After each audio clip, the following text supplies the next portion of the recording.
But you don't just give up. You don't just let things happen. You make a stand. You say no. You have the guts to do what's right when everyone else just runs away. This is today's flat earth. The fact that we live in the cutting edge of human evolution, the cutting edge of how far humanity has come, turning a planet of enormous beauty into a shithole ain't the cutting edge of human evolution.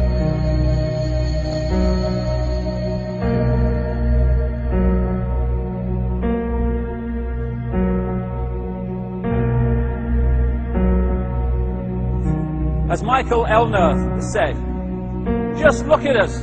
Everything is backwards. Everything is upside down. Doctors destroy health. Lawyers destroy justice. Universities destroy knowledge. Governments destroy freedom. The major media destroys information. And religions destroy spirituality. I think there's more to know here. We always kill the guys who try and help us. Isn't that strange? We let the little demons run amok. Always. John Lennon, murdered. John Kennedy, murdered. Martin Luther King, murdered. Gandhi, murdered. Reagan, wounded. Yeah.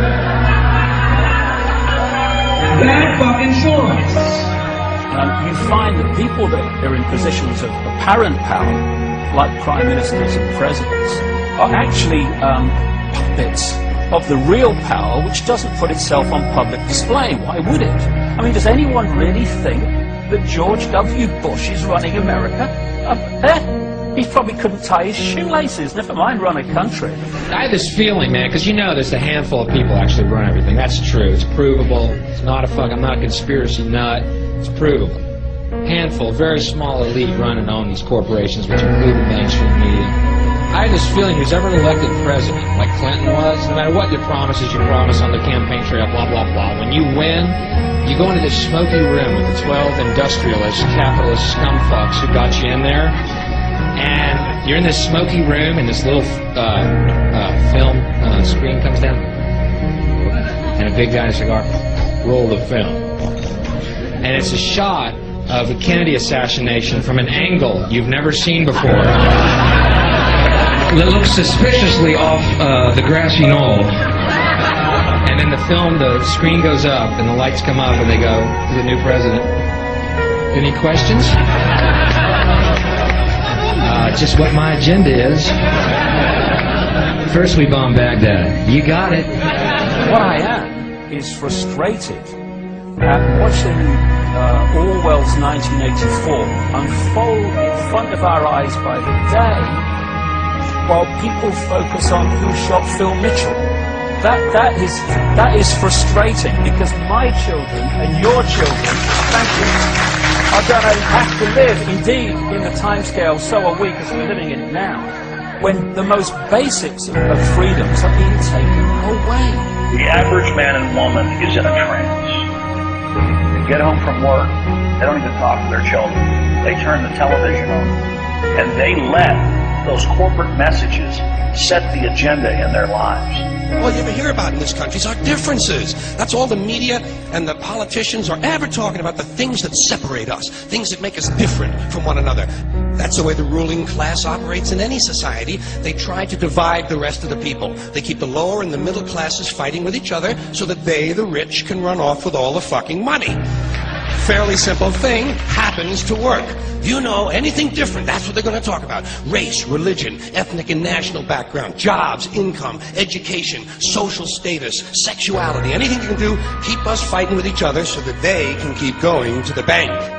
Divide and conquer is the motto. And as long as people continue to see themselves as separate from everything else, they lend themselves to being completely enslaved. We've all seen vast herds or flocks of sheep controlled by a sheepdog and an authority figure called a shepherd. You imagine if just a significant number, not even half, of those sheep said, we're not going to succumb to fear of the sheepdog, and we are going to go our own way.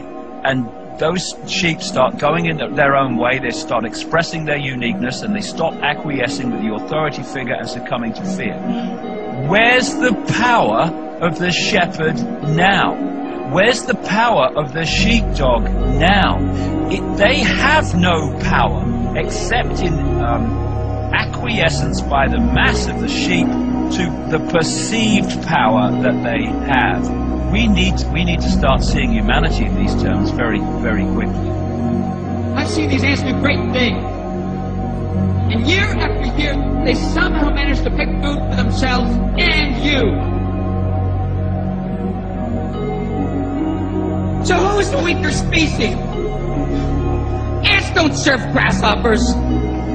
It's you who need us.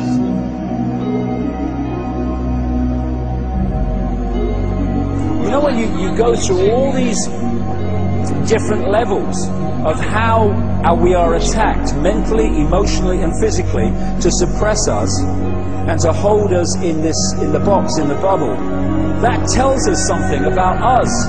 What people don't realize. Oh, it's negative. No, it's not negative. It's extremely positive, if you want to use those terms, because it's telling us who we really are.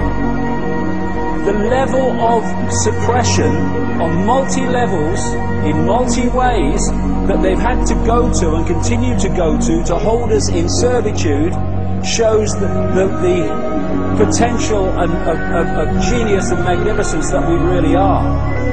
And that's our natural state. This is the difference between the power of our Creator and anything else, particularly evil.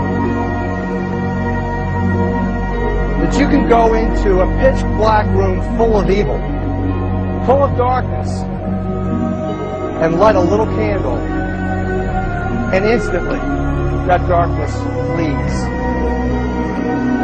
But you can't do the opposite. You can't go into a well-lit room full of truth and wisdom and righteousness and joy and health and harmony with the universal power.